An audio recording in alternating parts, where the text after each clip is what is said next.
Welcome to a new video. Today I'm going to share with you my Cubic deck profile. Now Cubic is a really cool deck. It's a very straightforward OTK deck that is kind of working with getting its spells and traps to the graveyard and use their grave effects, which I really like a lot because I think it's a pretty unique play style for an OTK deck and it's very fun.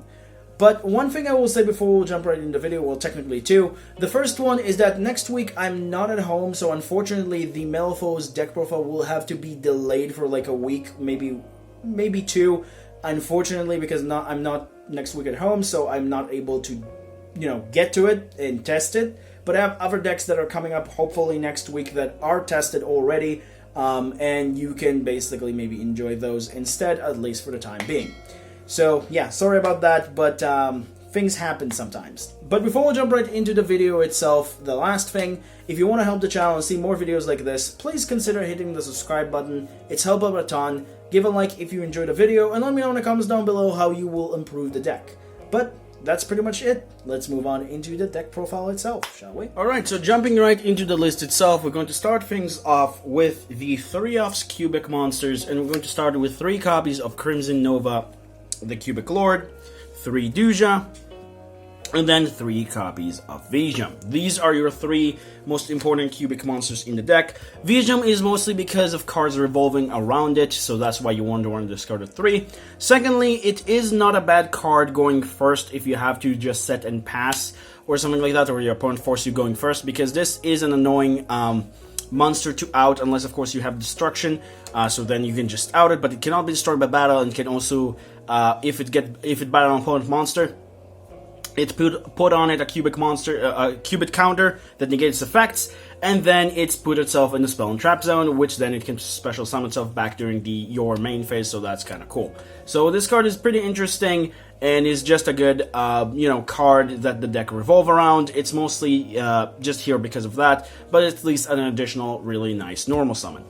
Then if you of course need it. Then we have 3 copies of Duja, which this is the card the entire deck revolve around. This card on normal special summon, which is not harder once per turn, by the way, which you will see a lot of this going on through the entire archetype, except for very certain cards.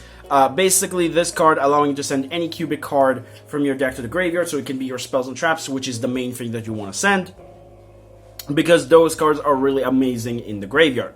Then we also have the secondary effect, which is during the either player's turn when a monster is sent to the graveyard, you're able to basically gain this monster. This monster gain 200 attack for each monster with different name in your graveyard until the end of the turn, which is nice, I guess. It's also up in your turn, so this can become a big beat stick, and it's a soft once per turn, but it's mostly not really used for that. It's used for sending your spells and traps to the graveyard, which is kind of its main purpose. Then we have 3 copies of the most important card in the deck in terms of dealing with battle. This is the core of the deck. This is the important card for the OTKs, which is Crimson Nova. Crimson Nova, you reveal 3 cubic cards with different names in your hand, including another copy of itself if you have it. Special summon it from your hand. It cannot be special summoned by other ways. And then you get to basically, if this card destroy an opponent monster by battle, it gets to attack again. And then during the end phase, that is the only harder ones per turn effect that this card have, is that if during the end phase you can burn your opponent and yourself for 3,000 life points each, which is absolutely amazing. And also to mention, on top of that, this card is unaffected by any monster effect that is 3,000 attack or less. So yeah, this card is absolutely ridiculous. An amazing card. It just deals with so many things. It's absolutely ridiculous. This card is so insane. It's such a good card. But that does it for those, cubic monsters. Then for your rest of your cubic monsters, we have 1 copy of Behemoth, 1 copy of Emperor, and then 2 copies of Gale King, which is a really cool card as well. Now, for these 2 cards, mostly theirs are used for their own interaction of beat sticks. This can become a 3,000 beat stick by tributing 3 cubic monsters, or if it gets special summoned by other ways, which I think Unification can trigger this. I never really actually tried it because I never really reached that point, but I think if I believe correctly, Unification still make this card have 3,000 attack. It can also attack 2 to 3 times, which is amazing. which is really powerful as well if you have to. And then when it dies by an opponent card effect or by battle, you're able to special summon any 3 cubic monsters you want. This does the same thing in the graveyard effect when it hits the graveyard, and its summoning condition is the same. However, when it summons, it gets 2400 attack, and it's born to your opponent for 800, which is sometimes enough for game. Now, this card is pretty much doing the same thing that this card does, only you need to tribute 1 and you get 800 attack, and when it attacks, it can special summon after, like, you know, the battle phase. If it attacked during the battle phase, it gets to special summon 2 V-jumps from your graveyard. But mostly, the most important thing is that this card only sends 1 cubic monster, which is amazing because it can trigger really easily the best card in your deck, Unification of the Cubic Lords, in terms of the traps. So basically, this is a really good way to just trigger that really easily. Start your change for links, and it's just an amazing card as an overall, so that's why I run this at 2. You could run this at 1 and have a space for another thing, but I felt like 2 copies of this is just really important. And then for the last card, which is the Honorary Cubic Monster, we have 3 copies of Summoner Monk, which is send a spell to the graveyard, special summon a user from your deck. That's kind of its function, which is really amazing. You can also send your cloggy spells that are in your hand and you wanted them in the graveyard, so that's really strong. So you can send your karmas, your dharmas, your multiple copies of the same spell. Amazing card. And what's really cool about this is that even my opponent Effect Veiler this or Ash Blossom this, I don't really care if I send a card that I wanted to the graveyard because I still will get the plus, so that is really powerful. But that does it for the cubic monsters. Very low number count of monsters. Now we'll move on into the spells, which you run a lot of them. So for the spells, we're going to start with the cubic spells, of course. 3 copies of Karma, 3 copies of Wave, and then the 1 copy of Dharma. Now, in the case of Wave, the only 2 effects that you care about is the Grave effect, which if this is in the graveyard, you get to banish this to add any cubic monster from your deck to your hand. Or the first effect, which sometimes will happen, is that you activate this, then you send V-jumps from your hand or field to the graveyard, and you can target any cubic monster that is not a V-jump, and then it becomes 800 attack bigger for each V-jump that you send from your hand or deck to the graveyard. So it can get 2400 additional attack, which is really powerful. Then we have Wave at 3. Wave is the OTK machine with Crimson Nova. This can make your cubic monster double its attack, and 1 monster opponent controls will have its attack halved. So it's kind of like on Dark Rebellion Xyz Dragon effect on a spell, kind of for your cubic monsters, which is really cool. And then in the graveyard, it's allowing you to banish any number of cubic monsters you control, including its with itself. And then this will allow you to distribute the same number of cards that you banish beside itself with the cubic monsters, of course, on your opponent monsters. Cubic counters, which will negate their effects, which is really cool. So mostly you use this for the first effect, but even the effect in the graveyard does actually have a very nice synergy with one of the traps. Then we have 1 copy of Dharma, which we run this at 1. This is kind of preventing you from taking damage with your cubic monsters when they battle. But mostly what you care about is the Grave effect again, because the Grave effect allowing you to recover any cubic monster from your graveyard back to your hand, or cubic monster. Yeah, it's really good. And then the first effect of this, like, you know, the first dot is really good sometimes, but it does clash with one of the other cards that we'll run here, which we'll get to in a second, which is allowing you to send any cubic card from your hand to the graveyard, draw a card. Now, like I said, it's pretty good effect, but sometimes it clash with the card that we run, which is Pot of Extravagance. So, you know, keep that in mind when you're playing the card. Speaking of Pot of Extravagance, we'll run this card at 3 with the 3 copies of Foolish Burial Goods, the double copies of Twin Twisters, and the 1 copy of Cold by the Grave. Pot of Extravagance is really important. You're able to banish 6 cards from your extra deck, draw 2 cards. Very nice. I wish it was Prosperity, because Prosperity is a little bit better for this deck, but beggars can be choosers. For now, I don't really have the money to spend on a card like this, so that's why I'm settling down with Extravagance. Extravagance is also pretty amazing because it's getting reprinted in the Maximum Gold set, El Dorado, so if you want to get that card, it should probably be a lot more cheaper. Foolish Burial Goods, because I want to send your spells and traps to the graveyard. Twin Twister to unclog your hand from your spells and traps and remove Floodgates. And then Cold by the Grave, if you're able to draw into it, to just stop hand traps against you. And that does it for the spells. Now we'll move on into the traps. For the traps, cubic traps first. We'll run 3 copies of Unification, 1 Ascension, and then 1 casuality. Honestly, if you don't want these 2, you can always cut them down and run something else, which we'll talk about in a second. But the most important one is unification. Unification, first effect doesn't really matter, but the secondary effect is that if a cubic monster leave the field, destroyed by opponent by battle, or leave the field, you get to special summon from your deck a level 4 or lower cubic monster, or from your hand, and it's special summoned by ignoring its summoning condition, which is making this card really, really powerful. So this one is supposed to be chained with your Duja and allowing you to link climb, and also just like keep bumping, putting cards in the graveyard, and just getting more monsters and names, so that is really, really strong.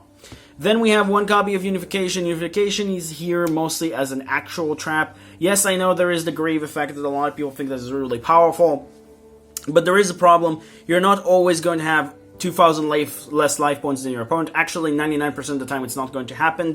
So the grave effect is like if your life points is lower from your opponent by 2,000, you get to summon a VGM from your hand, deck, or graveyard, which is really cool.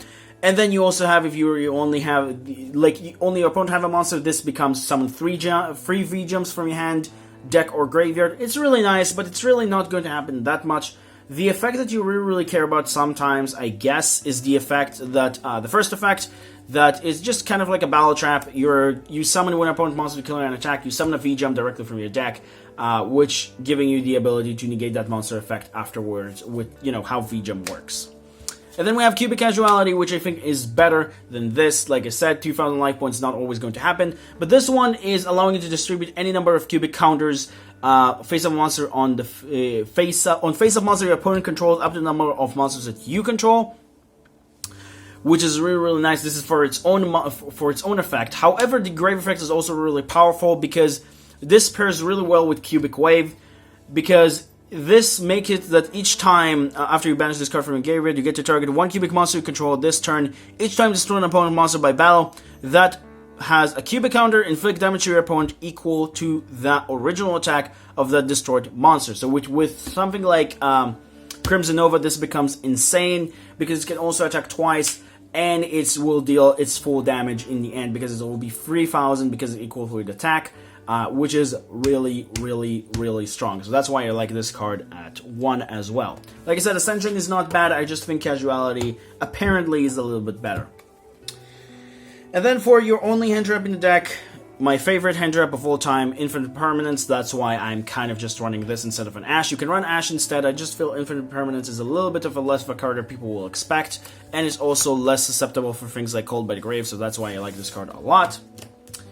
And that does it for the main deck, 40 cards main deck, as always, pretty standard. Now we'll move on into the extra deck. So for the extra deck, we're going to start with the links first. Link 1s, Almirage, Anima, and Link Haribo. And then for the Link 2s, we have IP, Cyberus, Phoenix, Link Pentastag, Unicorn for the only Link 3, Appaloosa, and Boral Sword as your Link 4s.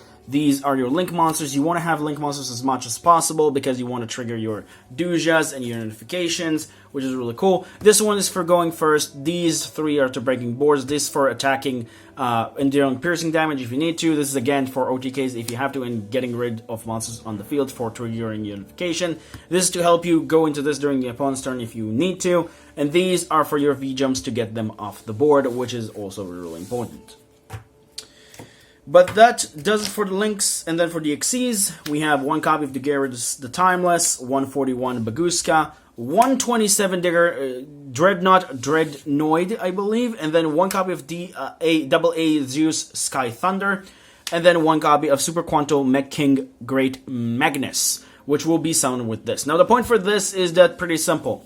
If you attack with this, and you don't have this in your extra deck or whatever, you can, or you're not able to start opponent monster by battle, you just summon the AA Zeus, or you're just basically just like, if you destroy an opponent monster by battle, you can summon this if you want to. Now I know it's a little bit of a weird thing, but I just really, really like this package of Xyz monsters. Honestly, you can run in the extra deck almost anything you want because either A, you're going to banish some of these cards, or B, like they're not going to be something that you're mostly going to go into. The most of the cards that you're going to go into, like I said, are going to be Link monsters. So that's why I think like this side is important, but not as important as you might actually think. But having these two is just really nice as interruptions.